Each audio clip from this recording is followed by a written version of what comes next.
In case you haven't heard, we are experiencing a renaissance in American manufacturing, the likes of which we've not seen for nearly 2 decades. Just since 2010, more than 700,000 jobs have been added in U.S. manufacturing. This is a testament to the innovation and the resilience of our private sector, and it's also a validation of the President's policy commitment to bolstering U.S. manufacturing. But most importantly, it's a reminder that the work that you all are doing is critical to strengthening our local communities and, by extension, our national economy.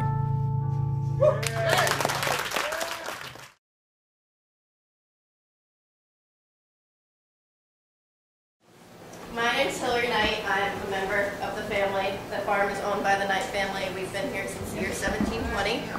I'm a member of the 13th generation, so it goes pretty far back. When I was very little, my dad paid me $1 a night to help in the barn, and I thought that was big money. I can't imagine a life without cows. I grew up in a small area in central Maine that was very agricultural in the 70s, early 70s, and it always influenced me in my understanding of what I wanted to be a part of, community and a culture of agriculture and other things. So I had started that with my wife. We had a small hobby farm. We had dairy cows, and we had chickens and eggs and everything. And I got licensed, and I had a small milk delivery business. The Great Recession came and put an end to that product. My parents were getting a divorce, fighting over assets, so I couldn't afford really to even go to school. But I went anyway, and I picked the worst meal plan possible. I ran out of funds within a few weeks. So I went to the local health food store and I filled a bag full of the least expensive ingredients, mixed them together, and formed a bar. My friends noticed me toting around this bag full of dough that I called a bar, and they asked me for samples. So I gave them samples, and then they started buying them from me soon after that. He was the head of new business for an all-woman advertising agency, and so she would come home and just tell me about these amazing tours and the people and the product. And these were companies like Seattle's Best Coffee, Caravelli Coffee, Torrefazione Italia, and 2 of them are now, they were all independent, but two of them are now owned by Starbucks, which is ironic.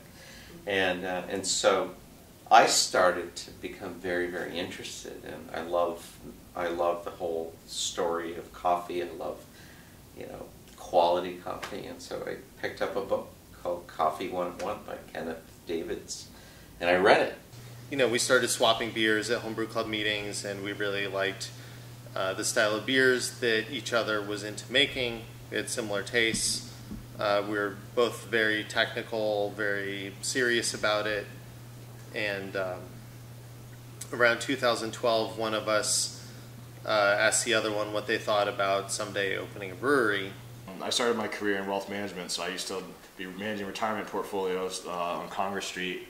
Had a sweet view of Back Bay and Casco Bay, but wasn't doing it for me. Wanted some more challenge, some excitement, some risk.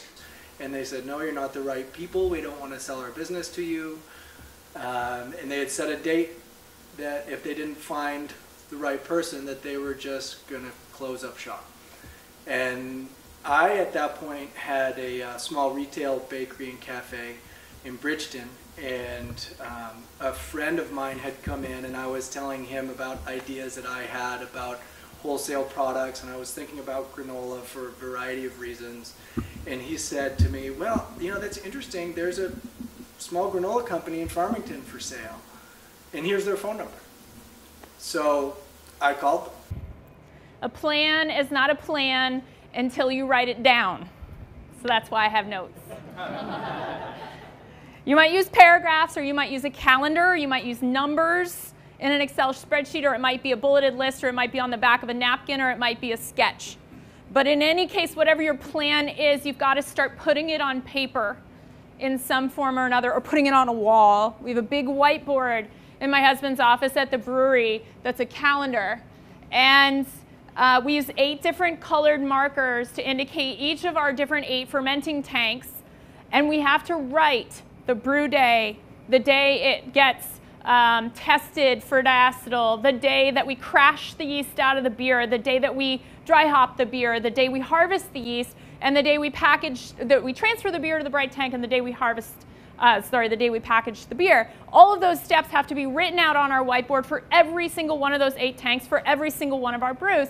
And until we write them on the board, we don't actually know if we can do them.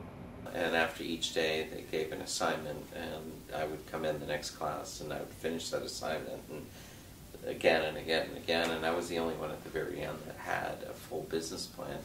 But one of the first things that we had to do was write a mission statement, and it was fascinating. And our mission statement is different than it was. But all the core things in that original mission statement is still in our current mission statement. Basically, you start with the idea, you then test the idea with focus groups, and you validate the idea with market research, formulate a product, test it in those groups, and then make revisions based on the feedback, and then eventually you get to test marketing the product in local stores, which Maine is perfect for me. 12 donuts. So that was my first sale, and I did that for several weeks. And then it grew. I brought the samples to lots of shops and markets in Portland, and most people agreed to sell them for me as on wholesale. I did the small-scale wholesale production for 7 months every day, and that helped me gain exposure to the product in town and reinforcement that people would buy it. And then I realized, you know, this is such a great product. It's a great opportunity. The industry is growing. It's about to blossom. I need help. So about that time, Aaron and I reconnected. We had gone to school together, and he was working with Fresh Samantha, which was a Maine success story in the natural foods world early on, and I approached him. I said, Aaron, what do you think? You know, you're the sales, you're the guy who can go out there and make this product grow, and I know how to make it. And we worked together for 9 years at the Portland Green Grocer down on the waterfront. Emphasis on strength in partnership. I knew him very well before we started. Our owner at the time decided to go back into teaching, and John and I needed a location, and we took over the old Piscopo's Bakery, which is here. And started out doing all our production in the back of the bakery, which is that flat roof right out there. And the front of the store, the front of the building was our store. This building was a transfer depot originally. There's a train track out back, so the trains would come in off the Burlington Northern Line. This would basically be a storage space, and they would have conveyor belts going out to the 18-wheelers in the front, so they could be distributed around the rest of Maine. So it was never meant to be, you know, a prime food production space or anything like that. So it's been a lot of cleaning. This particular bay was ABC Taxi Garage, so we worked with Maine Standard Biofuel to use their, I believe it's called Wicked Good Cleaner, to clean it up. So a byproduct of their process, where we just did a lot of scrubbing and a lot of pressure washing, and just really got it clean first, and then we repainted everything and built out the dividers and, you know, the plumbing and floor drains, all that sort of stuff. Trying to convince a landlord who hadn't received rent in 3 years that we were a better risk than the people who were currently there. I mean, Alan had to do some pretty good negotiating to convince them, you know, we don't have a lot of money, we have no track record, but we're at least a better bet than the people who haven't paid rent in 3 years. Well, we don't have jobs, and we don't, Yeah. and we don't, and we don't. And he said, I just don't understand how you're going to be able to pay the rent by selling cups of coffee.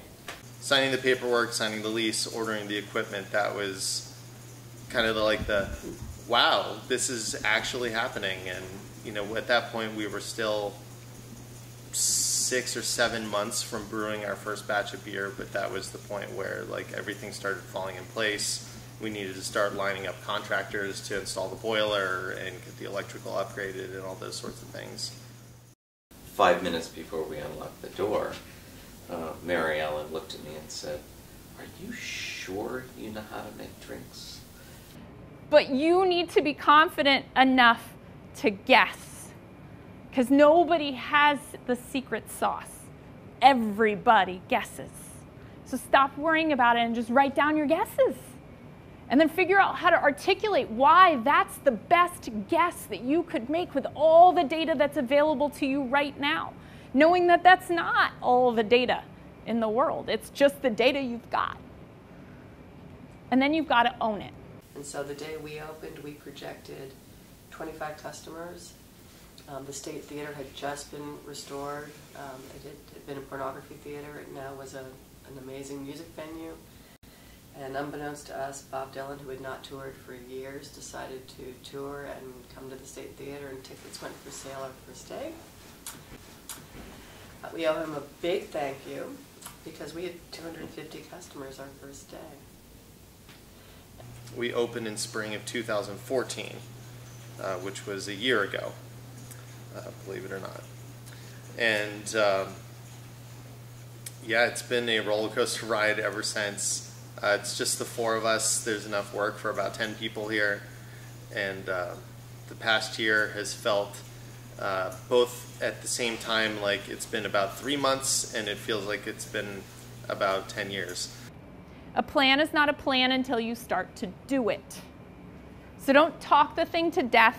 Don't wait for the perfect moment to launch or to ask for financing or to expand or to hire your next person or to adopt a new packaging format. Don't wait for this program to be over. Just do it. The best thing about picking names is that you need to sit on them for a little while. Something that seems really, really cool on Monday, by Wednesday, you're like, what was I thinking? That is awful.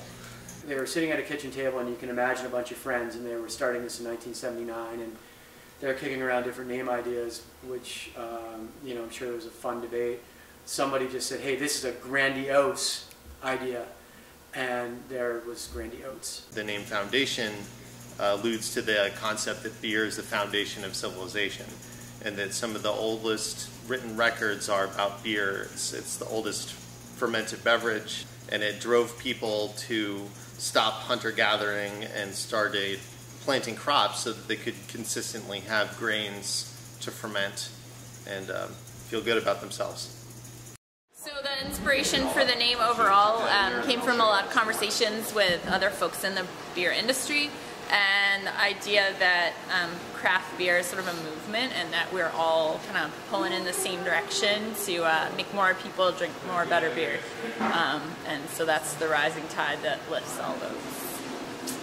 One of the buzzwords that Rosemont had plastered on the side of our building when we opened more than 10 years ago was fresh and local. And both of those words have been beaten down into the ground, but at that time it was like, hey, fresh and local, that's what we want to do. And certainly the word local has been beaten up and maybe stretched a little bit beyond recognition and everything, but those are two things that we stood on from day one. So our goal really is just to inspire people, and we'd like to say fuel your passion. We want our bars to fuel you to go out there and just do what you love to do. So we kind of took a deconstructed approach to our branding. A lot of competitors, we try to cram as many words and graphics on boxes, but we like the more simple, bold, intuitive approach to branding. So we went that direction. Agriculture first, farm to flask. That's really where we're at. We call it that. We're a farm to flask operation. We really want our products to come from the region, tell the story of the region. You can see in our logo and our whole presentation, it's about agriculture, but it's also about industry and about our product. We put it all together. In 2002 is when the organic standards basically got enacted. And so we took about 4 years from 2000 to 2004 to make the full transition. And the main reason that we had to do that was if you switched everything overnight, our cost, I don't know if it would have been double, but it would have been pretty close. And so one of the smart things that Nat did was say, well, let's do this incrementally. So let's switch our oats first, because that's going to be a slight percent increase. And then, you know, some of the nuts and the honey and the other things like that were a bit more expensive. But as we switched, we were also increasing our volume, so therefore we were buying more ingredients, which was bringing the cost down. And so when you're buying in higher quantities, you know, we could do that. And we both felt, you know, not only that because the market that was demanding that it was part of both of our, you know, ethos as environmentalists. In the beginning, we started as a dairy farm, and they used to do produce and everything. Now we're strictly dairy farming, but we've branched out into other activities. We make our own milk, butter, ice cream, and cheese, and yogurt. So in the mid-90s, we decided we wanted to bottle our own milk. Before that, we sent everything to Oakhurst, and we realized that we wanted a better product that was in glass bottles. Over the years, everyone has stuck with us because of the glass bottles. People recognize us because of the glass bottles. When you go into Hannaford, how many other glass bottles do you see?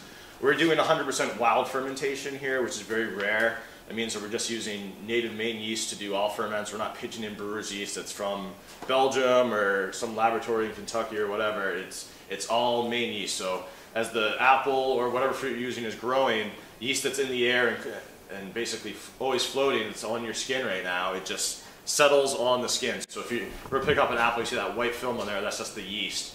So we basically use that yeast and allow it to do its natural thing, and it'll start turning and bubbling away. And before you know it, 3 to 4 days in, it's fermenting and it's going pretty strong. So that's our style. It's very different from commercial, industrial hard cider style, which is to sulfite or pasteurize the juice and then pitch in your custom yeast into it.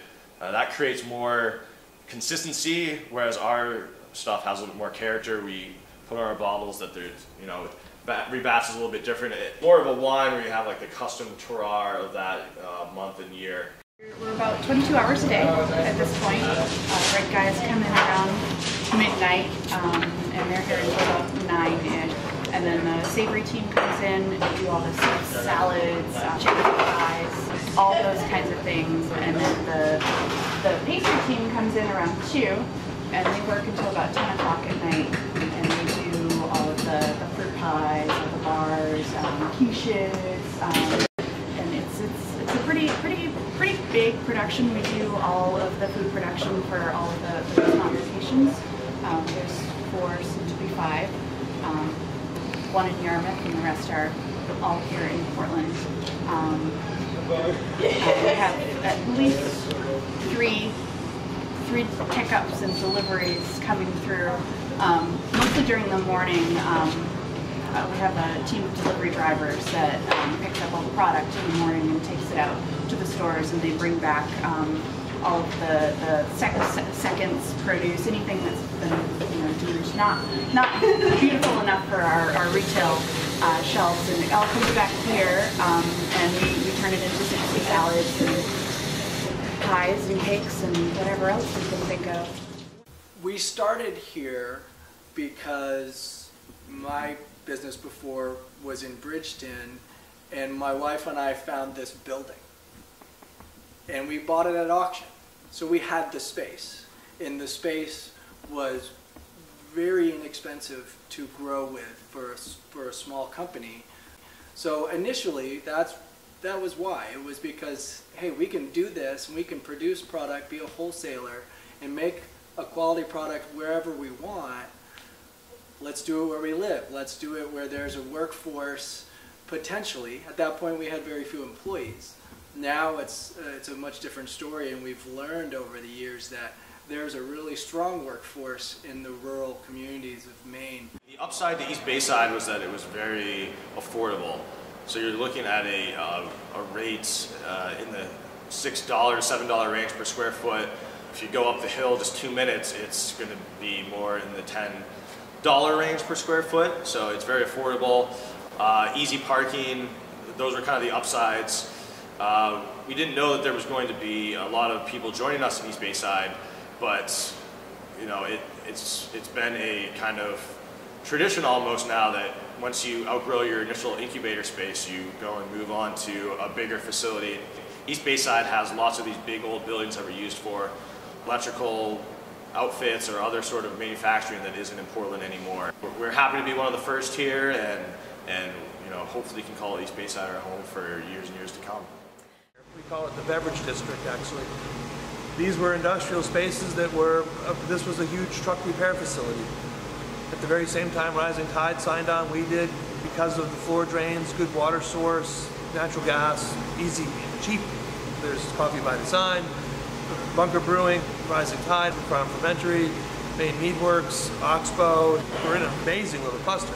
So that industry put together has been a great little web to be a part of. It's a really exciting industry in that folks are just supportive. This neighborhood is a great example where we have 4 breweries here.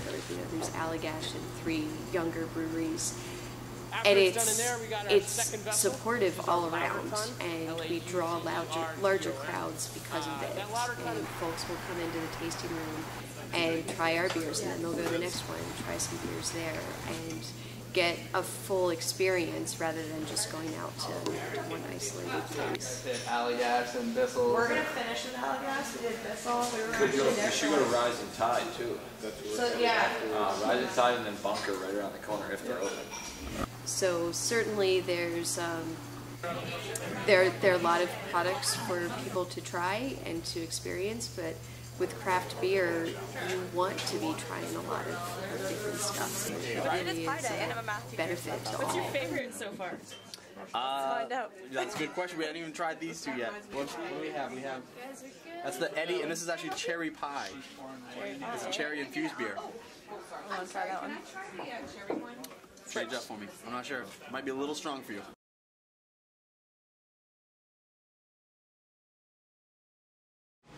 And his advice in the very first days of us opening was like there was a chair and it was empty in here, and he said you need to be an inch wide and a mile deep in your home market.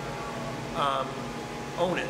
Be the go-to people and create the culture there, and then go out into the national market and use that cred to make a better, to get a good foothold in the other markets. We had a very clear vision of what we wanted the growth of the company to look like. So we decided that first year to have draft only. That would include filling growlers and and to really focus on the quality of our product and let it out slowly. The business was doing well, but once we opened the tasting room and we started getting more people coming in and introduced the growler fill program, that's when we kind of saw it unfolding before our eyes. We saw that, okay, all these trends that we're familiar with, health consciousness and going green and sustainability, they're all kind of coming together now into this little niche that we have in the kombucha market. Started experimenting with more and more flavors, and it's worked out well where people keep coming in for new beverages that we throw on the tap lines every weekend, and they're not getting tired of anything. That's the key, is keeping them entertained, keeping them intrigued and interested. And that's kind of how we knew that we had it made. We had identified a target market. We were servicing that market very well, and we've seen exponential growth, and the margins from that direct-to-consumer model are fantastic. I mean, we were working so many hours, and at that time, actually, I think we opened at 6 in the morning, and we were trying to stay up until 10 or 11 at night because we were trying to figure out hours, and we had this crazy granita machine that took an hour to clean at night. It was crazy. So we would, during the day, take cat naps. We had shelving in the basement, and we would literally, we called it the slab because it felt like a morgue. You would just sort of slide in the shelf and sleep there. Originally, Aaron worked with me for 5 years also at the Green Grocer. Me, John, my partner, and my wife Lisa were the original 4 employees. We did that for quite a while, including painting walls and stripping floors. So we went from 4 employees, and now we have 70 plus within 10 years. 4 functioning stores, as well as a warehouse for produce and dry goods, which is out by Riverside Golf Course. A 5th retail store is in the works right now at the corner of Pine and Brackett Street. A lot of the business has been dictated to me by starting small, but then opening the retail space. The demand exceeded my expectations, which caused a lot of a steep learning curve on how to go from 12 a day to 20,000 hand-cut donuts a week, which is what we do in our busy time, spring, summer, and fall. And it's a lot. and we do it all by hand from scratch. So the learning curve is steep. I'm still figuring out what the ultimate goal is. I don't know. Right now I've been just trying to keep up and do it with integrity and do it with quality control, which has been the challenge. The next step is to figure out, is this it? Is this the ceiling, or do we want to grow again? We have 2 shops. The question is, do we do 3 and more or more? To be determined. So in 1998, we had 3 locations, and we looked at each other and we're like, that's never our intent to build and have 3 locations, but it seems to make the most sense. But we also realized 3 locations, it's like being 3 children. You could only give each child, and it was 3 locations plus a roasting operation. That it just opened. So there are 4 basically businesses that were running that needed our attention. And so we went through a pretty major learning curve with how to be an employer. We are bursting at the seams pretty much as far as production space goes. Daytime crew gets mad when the nighttime crew leaves an inch of flour on everything. We operate our production facility downstairs 23 hours a day. Bread crew comes in at between midnight and 1. Savory crew comes in at 9, and then a pastry and sweets team comes in at 2 and works until midnight. So it's a delicate and intricate dance, which a bigger space would allow us to have a little bit more breathing room. So our #1 account is Whole Foods, like 2 blocks that way. We have the most shelf space of any beverage in there, I'm pretty sure. We have 16 facings of our kombucha and cider right now. You go to the beer section. They couldn't keep it stocked. They got so tired of refilling the cooler every 15 minutes that they just kept giving us more and more spaces. We didn't get into Whole Foods until we got on with our distributor, Pine State, at the beginning of last year. Up until that point, January 1st, 2014, we were self-distributed. So for the first 3 years of the company, it was mostly Eli driving around in his van, just distributing the product and doing the sales himself. So when you start up, you're self-distributing, you're getting more money for your products, and when you introduce a distributor into the mix, they want their 30% cut as well. So at that point, that's coming off of your bottom line. So you're making less money with the anticipation that you're going to ramp up sales and get more volume. And that increased volume is going to give you economies of scale and push your costs down. By signing on with Pine State, yes, we're making less money on the sale, but we started pushing more volume. We got our glass costs down, we got our capping costs down, we got more efficient. We were able to get bigger tanks to lower our labor costs there. It's just one nice fulfilling circle of growing and progress, hiring more people. You know, we've gone from 3 employees to 8 employees in 2.5 years. We've grown sales 5-fold. Obviously our facility's grown 5-fold as well. Rising Tide is quite a bit larger than the median brewery in the country. There are about 3,500 breweries in the country now. When we started brewing 4.5 years ago, there were 1,600. My understanding is that the median brewery in the country makes 500 barrels of beer a year. We can make 500 barrels of beer at a time now with all the tanks we have here. So it's you know, it's amazing how quickly you can change the scale. However, Allagash made 70,000 barrels, roughly, give or take, last year. Yard made over 200,000 barrels, roughly. Sam Adams made over 2.5 million barrels. Sierra Nevada made 1 million barrels. Right, we made about 2,500 barrels last year. And we'll look at making about 4,000 barrels this year. We're growing quickly, but we're still just a tiny, tiny fraction of the whole story. Craft beer as a total industry, even including those barrels for Sam Adams and Sierra that make millions of barrels a year of beer, we're still only 14% of the beer market in the country. Right? The rest of those barrels are all Anheuser-Busch, Miller Coors, just giant multinational companies. And so craft brewers are really still working together to grow that 14%, and very much feel that, you know, we can all pull in the same direction and work against these big guys that are spending a lot of money trying to work against us. We're feeling like we're all out of the woods. And it's all about volume for us now. What's really brought us to the next level is actually larger markets outside of Maine. As much as I would wish that it was 100% a Maine locals business, Maine's not a big enough market to support what we're doing. And particularly with our margins are so small, it's about volume. And so we know we have to go to other larger markets. The beauty is that Maine has a huge pull in larger markets. They love Maine. They love the story of Maine. Everyone's had an experience in Maine that's always so dear or genuine to them that when they see a Maine product, they are excited about it. And we're finding that really works well for us. We launched in June. By August, we were in 450 stores. We sold over a pallet in 4 days when we launched with one distributor. That's close to 7,000 bars when we initially launched. So that was a tremendous jump, but we were able to grow with it because we're not doing manufacturing ourselves. We choose to outsource manufacturing because it's modular, and you can easily bring on another manufacturer to fulfill demand.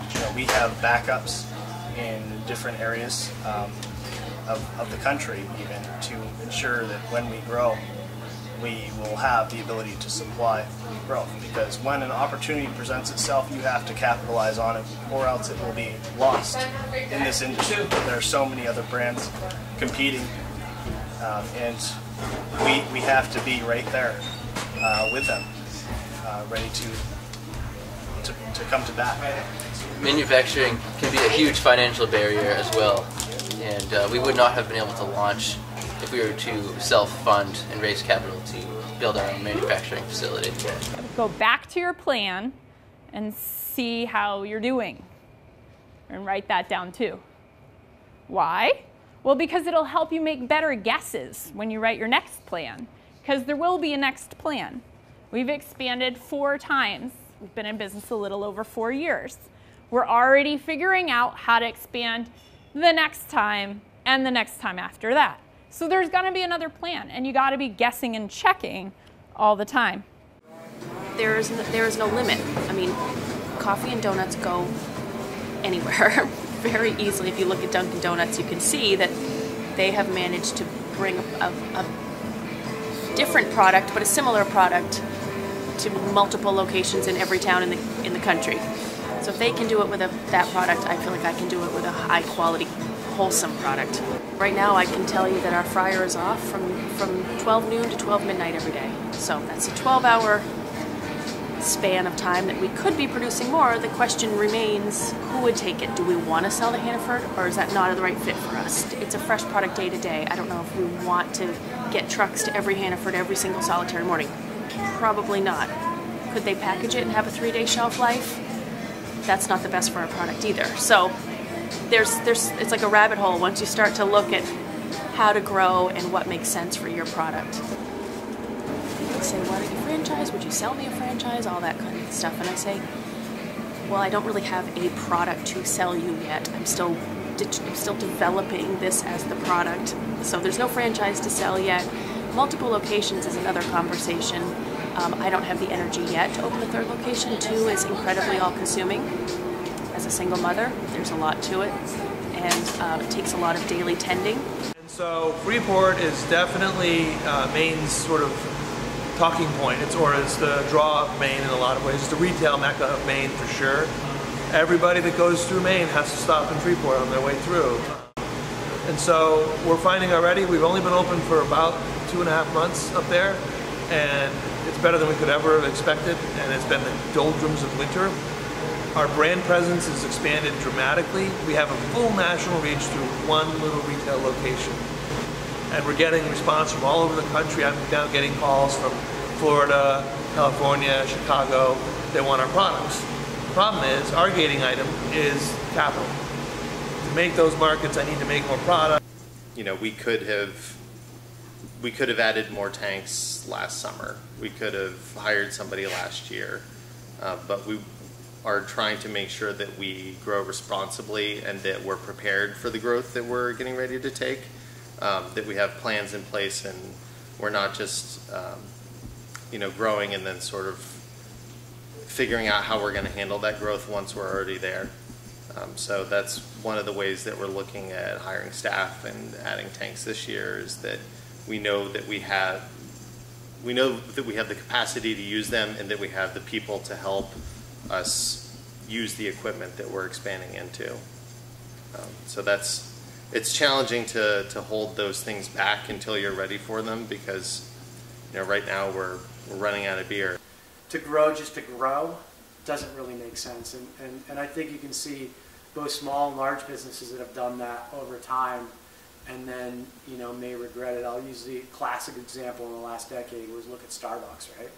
I mean, there were Starbucks everywhere, and then all of a sudden they had to retract, and they closed hundreds of stores around the nation because they were not as profitable as they were. We had the opportunity to double our size when we first moved into Washington Avenue. An amazing opportunity to expand in the Boston market was presented, and we would have doubled in a year. So we would have maxed out Washington Avenue within a year of being there, and we tried to negotiate a slower growth pattern, and with the gentleman who was going to do it, it just didn't make sense for him. And we walked away from what would have been a very quick and lucrative way to grow the company, but we felt it was not the way to grow and sustain the company and be here for years to come. And I think, again, that's the difference, is how do you keep making a stronger and stronger foundation to a business? How do you make sure that the finances work? How do you make sure you maintain your values? How do you make sure you've got the people on board who can help make it happen? And so as much as it looks like we've made this huge growth over 21 years, there's been a lot of slow down, hold, think it through, move forward. I wouldn't say it's a limit on size more than a limit on maintaining our fundamentals, our ideals, our morals. We don't want to sell out. We don't want to get to the point where we get bought out by Coca-Cola or anything like that. It's going to stay a family-owned business for probably my entire lifetime, and it's really designed to be a business that's supporting the community, invigorating it, doing all the right things, and we're going after more than profit. It's really about the triple bottom line.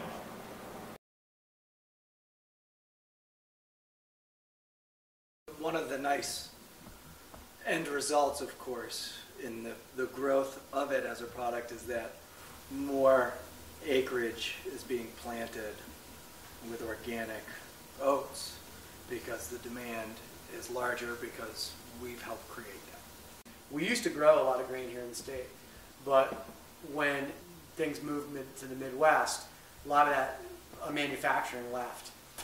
And it's not cheap to set up a mill. Wherever and whenever possible, sourcing local. So we'll prioritize local sourcing over organic. We want to support the local farms. Obviously, we host the farmers market. We're friends with these farmers. We know them. We want to support them. Our priority is on sourcing these ingredients from Maine whenever possible, and then presenting them in different formats, different drinks. We also work with Maine Grains, which is based in Skowhegan. All of our raw grains, our flaked oats, our flaked wheat, all those are Maine grown and Maine processed. The hop yard is where we got our wet hops from, and actually it was Joel's malt that went into the wet hopped beer.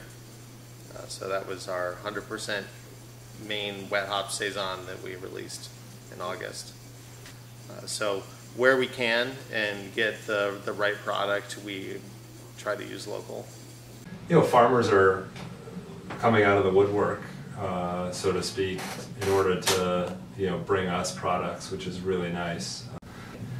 When we first started, we weren't taking whole pigs. We were ordering pork in from a supplier out of Boston, and now we're taking 6 to 8 pigs a week and 2 cattle, 2 beef, and a lot of chickens and other things. And yeah, it's only getting bigger.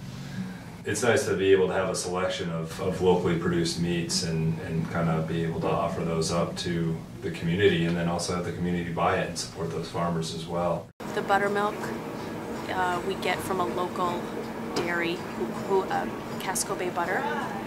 They make this beautiful herbed butter in Old Orchard Beach, and as a byproduct, their buttermilk was a byproduct, and so we use their buttermilk that they would have normally gotten rid of. So it's really cool. That's a new relationship we just found, to get what we need with something they don't need.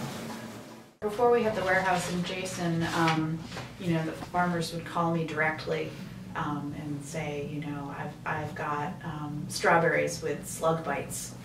We had an organic strawberry farmer who was amazing, and she'd always have slug-bitten strawberries, and you know, we would clean those up, cut off the parts that were unusable, and you know, work with her and make jam, you know, as much as we could.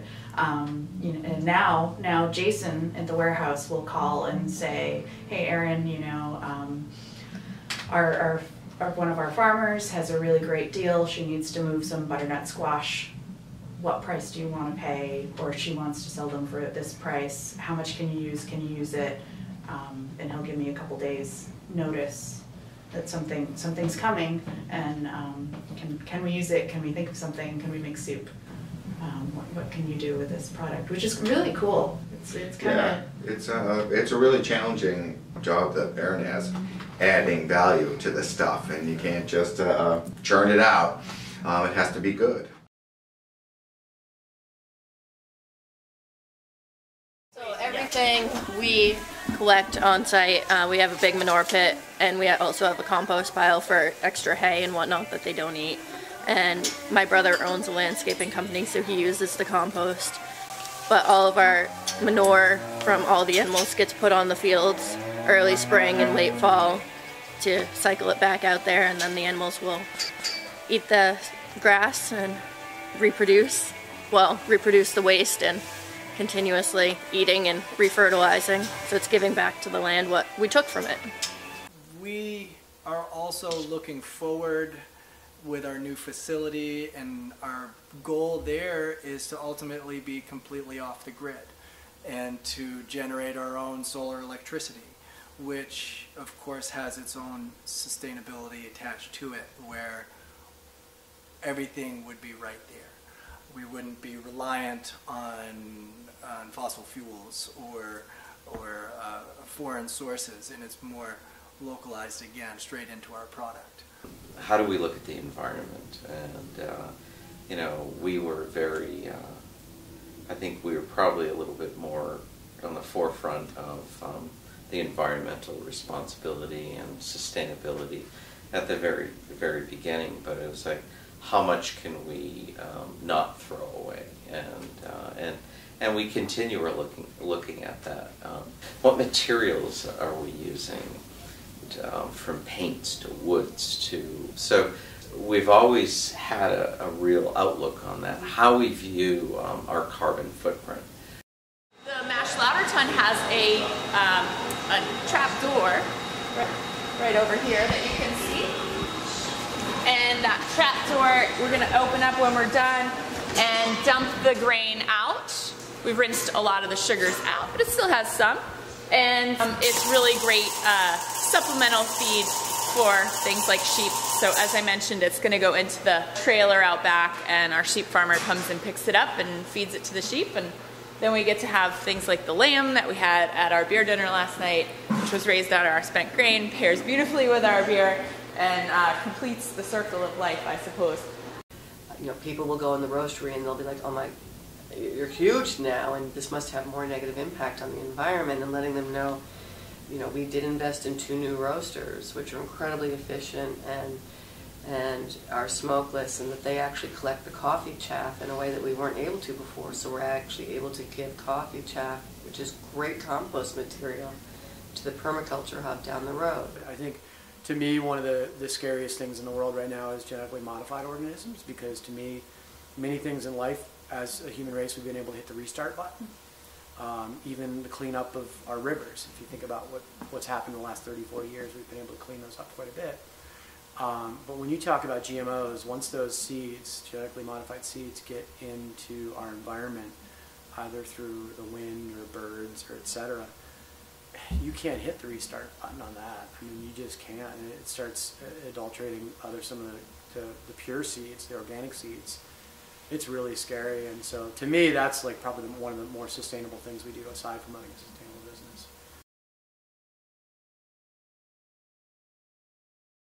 That was a neighborhood that was known to be one of the few neighborhoods that was safe if you were gay to actually be in Portland.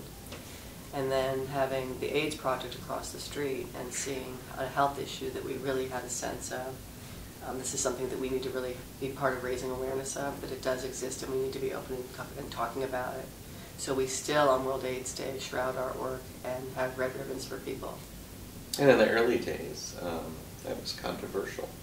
When there were people that were boycotting our location, and Mary Ellen and I believed in the early days, equal rights for all people. It's interesting how many kids and adults don't know that there's a farm in the area and don't understand about farm animals. We had a Jersey calf last summer and one adult asked me if it was a camel. So having everything on view makes it a lot more educational for people. While you can touch the cow, you can also learn about the cow. And that's our main goal, is educating the public. We don't just want to make products. We want to give back to the community as much as we can. We have a very new partnership with a women's cooperative in Burundi that we're very excited about. The head of that co-op chapter, president from Burundi, is actually coming to Portland to meet us April 14th. We're going to have an official welcome from the mayor, welcoming her to Portland and letting the Burundi community here know that there is this amazing opportunity we have. We are a very small world.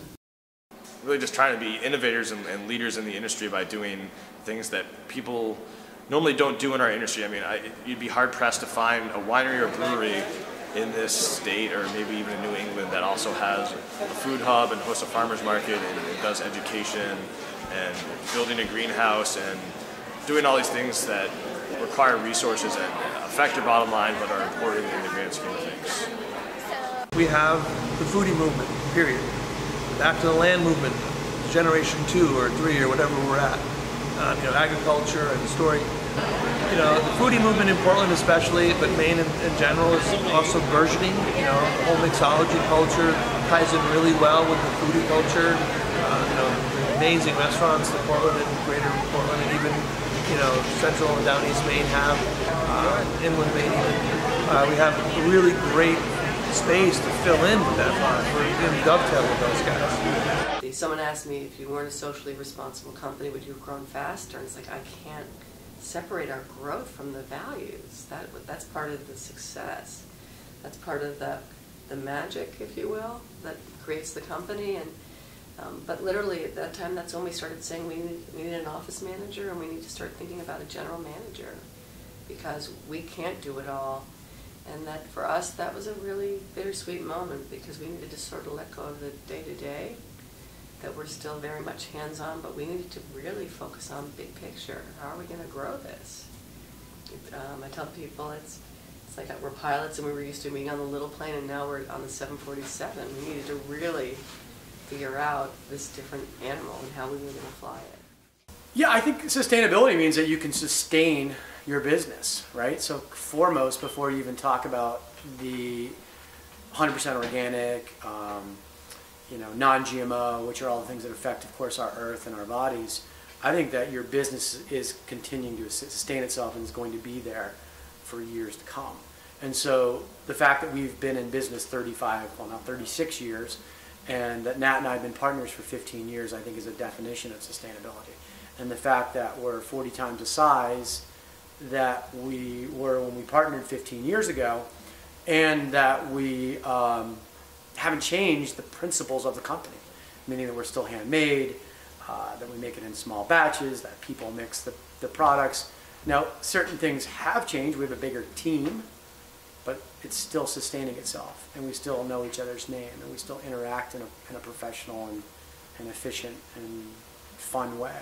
We're kind of like an octopus with a lot of tentacles right now, and the more we can pull that together, and because we run vehicles between the warehouse and 5 stores, and we appreciate the amount of time, energy, people hours that goes into doing that. Basically, efficiency is going to be our big goal over the next 5 years.